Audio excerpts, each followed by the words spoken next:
பசியோட உக்கரம் என்னன்னு உனக்கு தெரியணும்.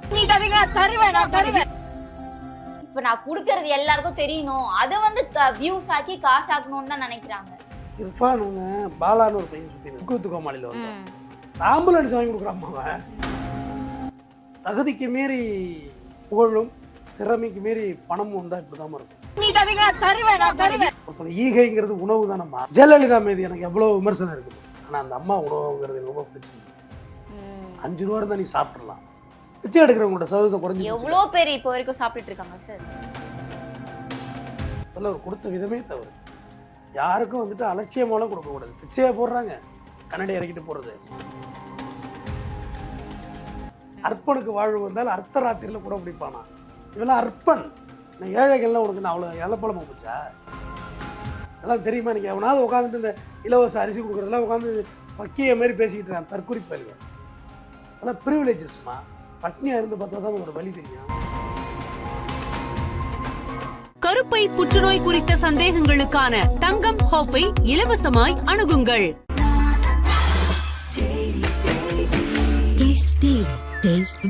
நாமக்கல்ல திருச்செங்கோடு மெயின் ரோட் எர்ணாபுரத்துல இருக்கிற ஸ்பைரோ பிரைம் பப்ளிக் ஸ்கூல்ல +2 போர்டு எக்ஸாம்ஸோட சேர்த்து நீட் அண்ட் ஜேஇ கோச்சிங்கும் கொடுத்துட்டு இருக்காங்க. தங்கம் வைரம் வெள்ளி தள்ளுபடி திருவிழா. தங்க நகைகள் சேதாரம் 1% குறைவு, வைர நகைகள் கேரட்டுக்கு 5000 குறைவு. உங்க லலிதால விலையை கம்பேர் பண்ணுங்க, எங்க கம்மியோ அங்க வாங்குங்க.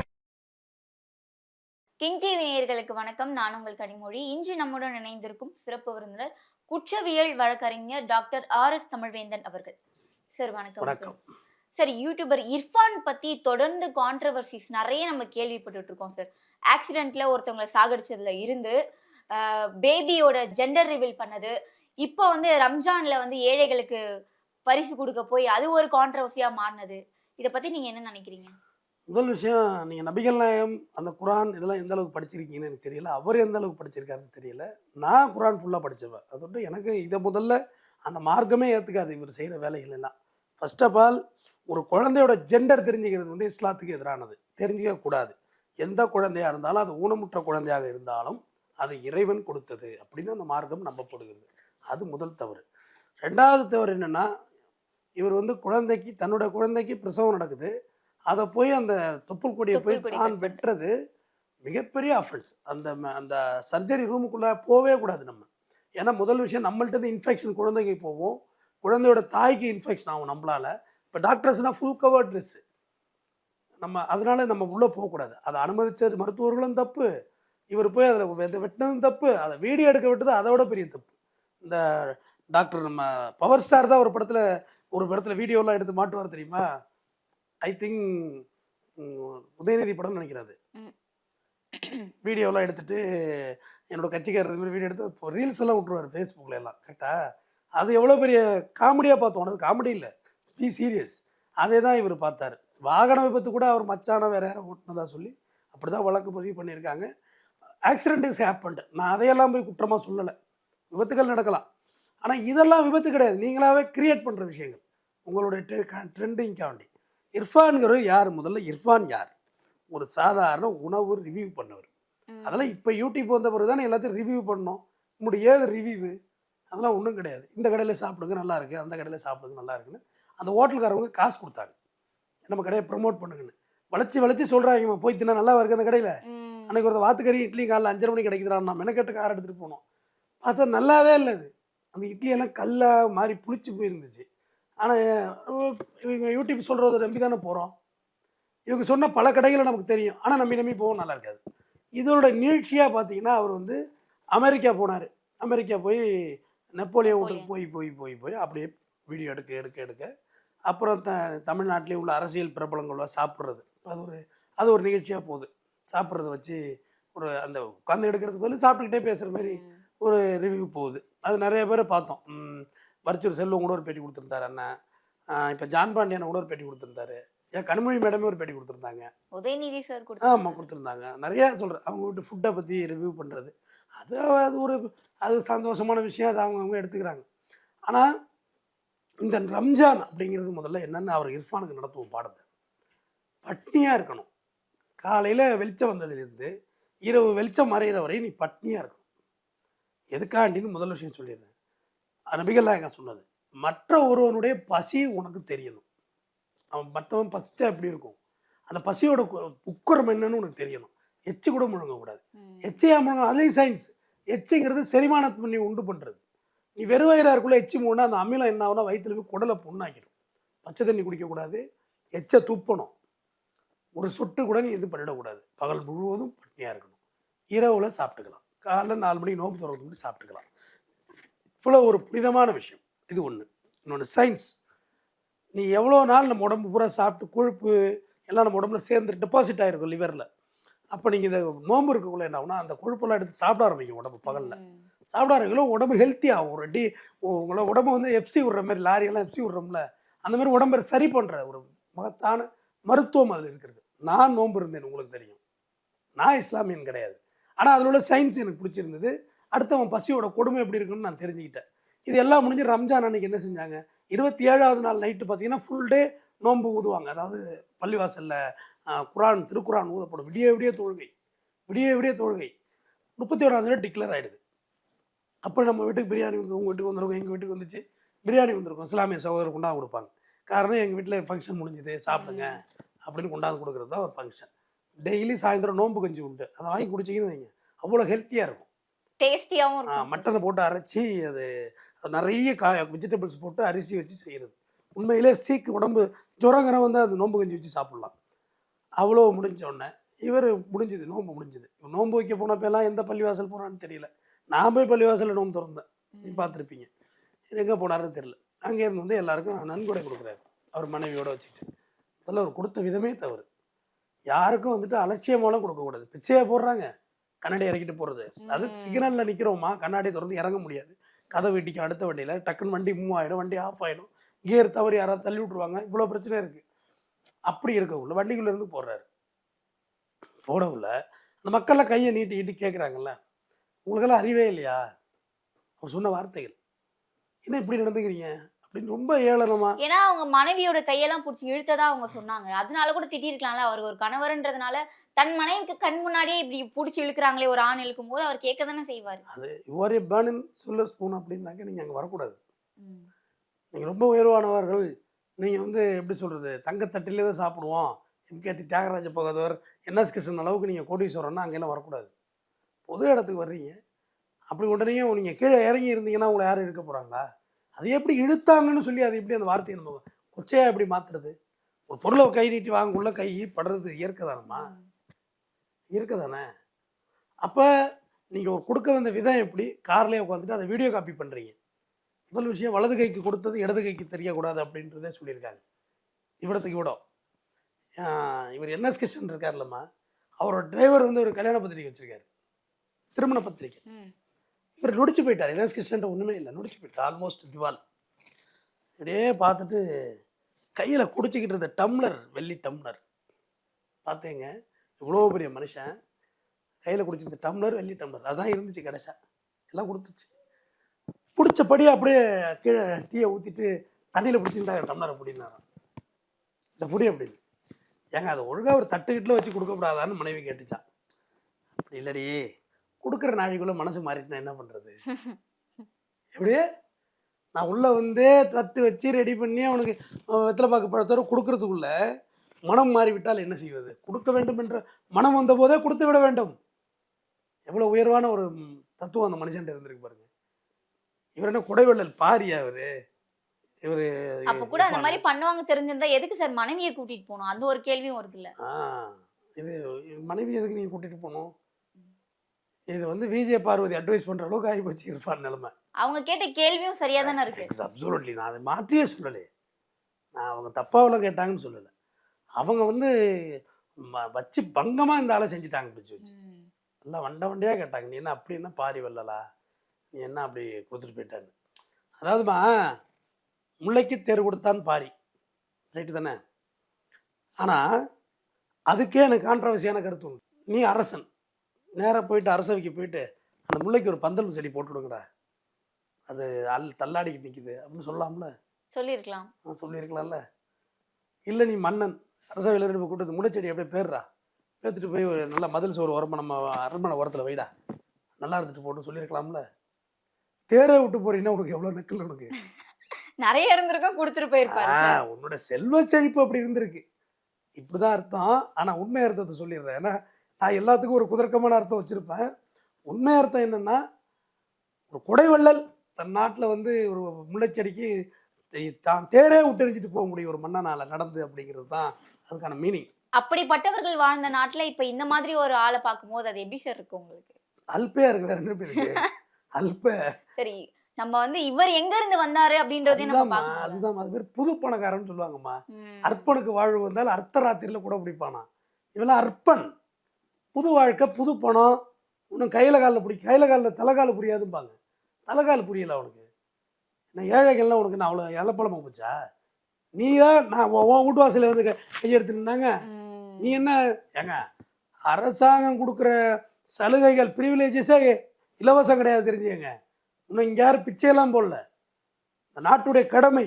எனக்கு அங்காடியில் அரிசி கொடுக்குறது என்னோட ப்ரிவிலேஜஸ். நான் அங்கே தான் வாங்கி சாப்பிடுவேன்.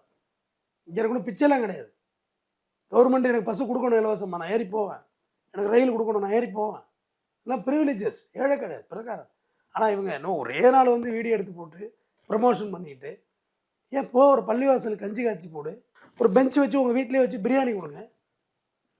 சேலம் ஆறாயிர பிரியாணி விட்டு போயிருக்கீங்களா? அவர் ஒரு பிரியாணி வியாபாரம் பண்ணுறவர். ஒரு ஹோட்டலோட தர்மம் என்ன தெரியுமா? அதில் சாம்பார் மிஞ்சி போச்சாலோ பிரியாணி மிஞ்சி போச்சாலோ யாருக்கும் இலவசமாக கொடுக்கக்கூடாது. ட்ரைனேஜில் எடுத்து கொட்டுவாங்க. ம். ஆமாம்மா, இப்போ கேட்டு பாரு. நைட்டு ஒரு சும்மா ஒரு கேமராலாம் வச்சிருக்கீங்க, எடுத்துகிட்டு போகிறது தானே, இப்போ கேட்குறது தானே. ப்ராங்கு யார் புரோட்டா கொடுங்க ஐயா அப்படிங்கிற நைட்டு 12 மணிக்கு மேலே ம். இருந்தாலும் கொடுக்க மாட்டாங்க. அதுதான் அதோட எத்திக்குன்னு சொல்லுவாங்க. 2 விஷயம் இருக்குது. நாளைக்கு புரோட்டா கடைக்கு நீ வந்து நின்னா அன்னைக்கு மிச்சம் இல்லைன்னா என்ன செய்யறது, உனக்கு கொடுக்குறது இருக்காது. ம். இன்னொன்று விற்கிறதுக்கு தான் நான் சாப்பாடு வச்சுருக்கேன். அதில் பாதி தப்பு இருக்குது, எனக்கு பாதி உடன்பாடு இல்லை. ஆனால் சேலம் ஆறாயிரம் பிரியாணி போங்க, வாசலில் பிரியாணி சாப்பாடு ஓடிக்கிட்டே இருக்கு. உள்ளே வச்சு பெஞ்சு இது போட்டு, இது பேர் என்ன, இந்த மேலே உட்கார வச்சு டைனிங் டேபிள் போட்டு சாப்பாடு கொடுக்குறாரு சேலம் ஆறாயிரம் பிரியாணி. சரவணா ஸ்டோர் ஓனர் இருக்கார், லெஜெண்டு. அவர் சொந்த ஊரில் இன்னமும் அங்கே முடியாதவங்களுக்கு கேரியரில் சாப்பாடு போயிட்டுருக்கு. சரவணபுரம் சோறு போட்டவர் தான் அதுமாரி. விஜயகாந்த் போங்க, விஜயகாந்த் ஆலயத்துக்கு ம். கேப்டன் சொல்லுங்க. சாப்பாடு எல்லாம் சொல்லி காட்டிட்டு இருக்காங்களா, இல்லை வீடியோ போட்டுட்டு இருக்காங்களாங்க, ம். சோறு போடுறாங்க சோறு போடுறாங்க சோறு போடுறாங்கன்னு.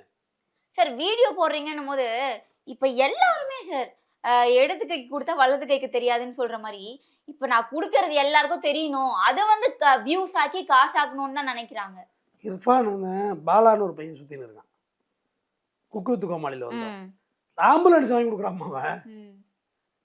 இந்த மழை வெள்ளத்தில் பாதிக்கப்பட்டவங்க தன்னிட்ட இருந்த 1000 ரூபா இருந்துச்சு, அப்போ 20 பேர்ட்ட 30 பேர்ட்ட இருந்துச்சு, என்கிட்ட நாளைக்கு சாப்பாட்டு காசு இல்லைங்கிறான்.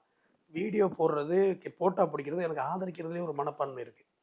4 பேருக்கு நம்ம போட்டோவுக்காண்டி உதவி செய்யாத வருவான்ல, ம். நம்ம உதவி செய்யணுங்கிற மனப்பான்மை நீ எப்படி, இன்டென்ஷன் எப்படி தூண்டுவீங்க? இதை செஞ்சு இப்போ நம்ம பேசுகிறதுக்கு தானே ஒரு விஷயம் வெளில வருது. அப்போ உதவி செய்யணுங்கிற ஆர்வம் கொரோனாவுக்கு பிறகு தான் எல்லாருக்குள்ளேயும் உருவானுச்சு. நிறைய பேர் கொடுக்க ஆரம்பிச்சாங்க. நிச்சயமா. அது தப்பாக நான் சொல்லலை, ஆனால் அங்கே மரியாதை குறைவா நீ நடந்துக்கக்கூடாது. ம். குறைந்தபட்சம் அவங்க மூஞ்ச நீ ஒரு பூ படம்லாம் போட்டு இப்போ வெளியிடுறாங்க, நான் மறுக்கலை. நான் ஒரு 5000 ரூபாய்க்கு உனக்கு ஒரு பொருள் வாங்கி கொடுக்குறேன் ஏழப்பட்டவங்களுக்கு, அப்போ என் ஃபோட்டோ வர்றதுல எனக்கு ஆசை இருக்குது தலைமை செய்யும். சாதாரணமாக யோசிங்க, எல்லாத்தையும் ரொம்ப காம்ப்ளிகேட்டடாக யோசிச்சா குழப்பமாயிடும். நாளைக்கு என்னை பார்த்துட்டு என்னோடய ஃப்ரெண்டு ஒருத்தன் செய்வான், அவனே செய்கிறான், அவன் வசதிக்கு நம்ம செஞ்சானடா அப்படின்னு கொடுப்பான்ல இன்னொருத்தன். நிச்சயமா. நீங்கள் என்ன சொல்லுவீங்க?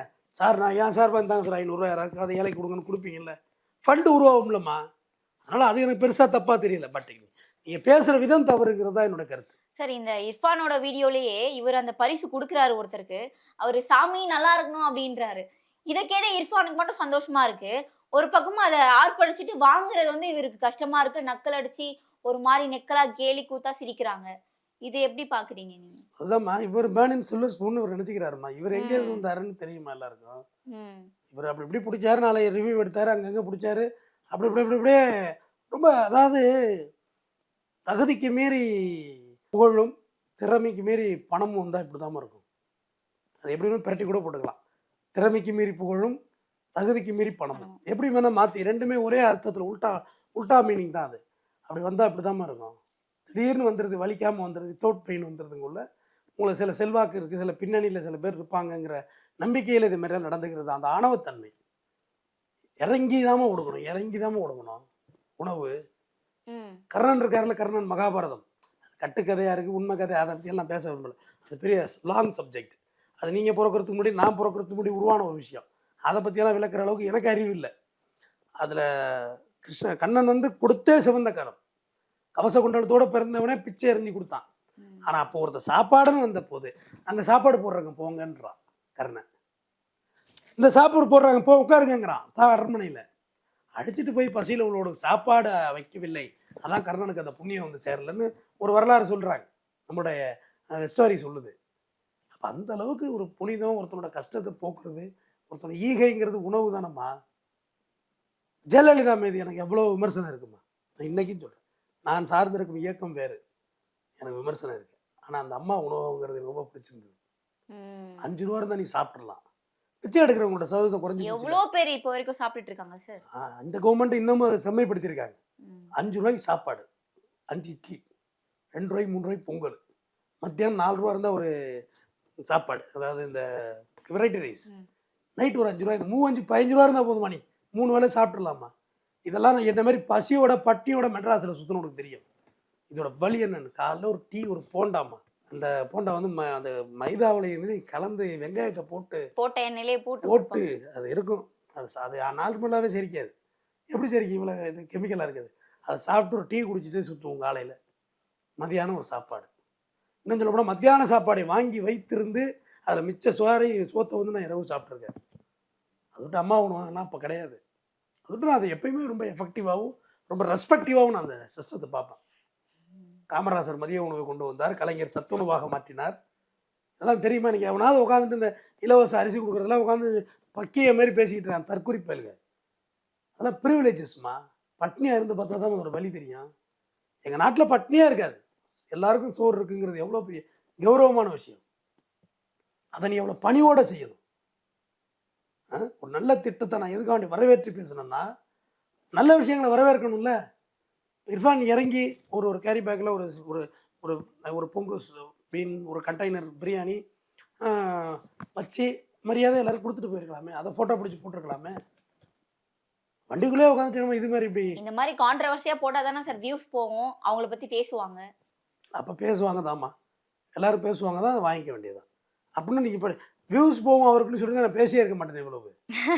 சரி, எனக்கு ஒரு கேள்வி சார். அப்பத்துலேருந்து எல்லா கான்ட்ரவர்சி வந்தாலுமே ஒரு சாரியை கேட்டு முடிச்சிடுறாரு. இதில் ஒன்றும் கைது பண்ணுறதுக்கு ஒன்றும் நடவடிக்கை இல்லை. இது ஜெண்டர் ரிவீல் பண்ணதா இருக்கட்டும், தொப்புள் கொடியை கட் பண்ணதா இருக்கட்டும், இந்த ஆக்சிடென்ட்டாக இருக்கட்டும், எனக்கு எந்த சாரிங்க நான் தெரியாமல் பண்ணிட்டேன், முடிஞ்சிருச்சு. அதுக்கு நம்ம அவரையும் திட்டிட்டு சாரி சொல்லிட வேண்டியதான். யாராவது அசிங்கமாக திட்டுறவங்க திட்டிருங்க, வேணா ஒரு சாரி சொல்லிடலாம், அவ்வளோதான். ஜெயலலிதா வந்து காரில் போயிட்டு இருந்தாங்க. அப்போ வந்து அந்த தெருவில் உள்ள ஒரு பாட்டி ஒன்று வந்து வயசானது ஃபோட்டோ எடுக்கணுன்னப்ப அப்படியே வச்சு எடுத்தாங்க, நிறுத்துன்னு சொல்லி வண்டியை விட்டு இறங்கி வந்துச்சு. இப்போ முதலமைச்சர் மரியாதை ஸ்டாலின் ஐயா காரில் போயிட்டு, அப்போ சின்ன பையன் ஸ்டாலினங்கள்னு கத்துறான் கூட்டத்தில். பயங்கர க்ரௌடு கத்துறான். ஒரு காரு புரோட்டோகாலில் போகுது, கான்வாய் வண்டியில் ஸ்பீடாக போகுது. ஆனால் அதில் அது காரில் வந்து நிறுத்துறா, வண்டி நிறுத்துறான்னு சொல்லி இறங்கி அந்த பையனை பிடிச்சி ஒரு ஃபோட்டோ பிடிச்சிட்டு பார்த்துட்டு போகிறாரு. சாக்லேட் இருந்து சாக்லேட் கொடுத்தாரு. மந்திரிகளாக இருக்கட்டும் எல்லாருமே சொல்கிறேன், ரொம்ப வயோதிகம் வந்த மந்திரிகள் கூட இறங்கி தாம மக்களை பார்ப்பாங்க. ஏன்னா அதுதான் ஒரு மாண்பு, ஒரு மனித மாண்பு. அது அன்றையிலேருந்து இன்னைக்கு வரைக்கும் ஒரு கண்ணுக்குட்டி பெல் அடிச்சதுன்னு தான் பிள்ளையே கொண்டோம் நாடுமா நம்ம நாடு. மனுநீதி சோழன் அந்தளவுக்கு எளியோருக்கும், நீ வலியாராக இருந்தாலும் எளியோருக்கு எளியோராக இருப்பதே தான் மனித மாண்பு இருக்கிறது. வள்ளுவனோடே முடிக்கிறேன், வலியார் முன் தன்னை நினைக்க தான் தன்னின் மெலியார் மேல் செல்லும் இடத்து. உன்னை வந்து உனக்கு கீழே உள்ளவன்ட்ட வந்து நீ உன்னோட ஹெல்த்தை காமிக்க உள்ள, உன்னுடைய பணத்தை காமிக்க உள்ள, உனக்கு மேலே ஒரு பணக்காரன் இருக்கான்னு அவங்ககிட்ட நீ எப்படி கஷ்டப்படுவியோ அதுமாரி தான் உங்ககிட்ட அடுத்தவன் கஷ்டப்பட்டுருப்பான். அதே திருப்பியும் சொல்கிறேன், வலியார் முன் தன்னை நினைக்க தான் தன் மெலியார் மேல் செல்லும் இடத்து. ஒரு வலியவனுக்கு முன்னாடி நீ எப்படி இறங்கி தயங்கி நின்னியோ அதுமாரி தான் நீ ஒரு மெலியவனை நடந்துக்கணும். இல்லாட்டி அந்த மெலியவனை நீ எப்படி ட்ரீட் பண்ணுறியோ அதுமாரி தான் வலியார் உன்னையும் ட்ரீட் பண்ணியிருப்பான். ஸோ யாரும் இங்கே வலிந்தவனும் இல்லை மெலிந்தவனும் இல்லை. நன்றி. சிறப்பாக பேசுனீங்க, தொடர்ந்து பேசலாம். நன்றி சார். கருப்பை புற்றுநோய் குறித்த சந்தேகங்களுக்கான தங்கம் ஹோப்பை இலவசமாய் அணுகுங்கள்.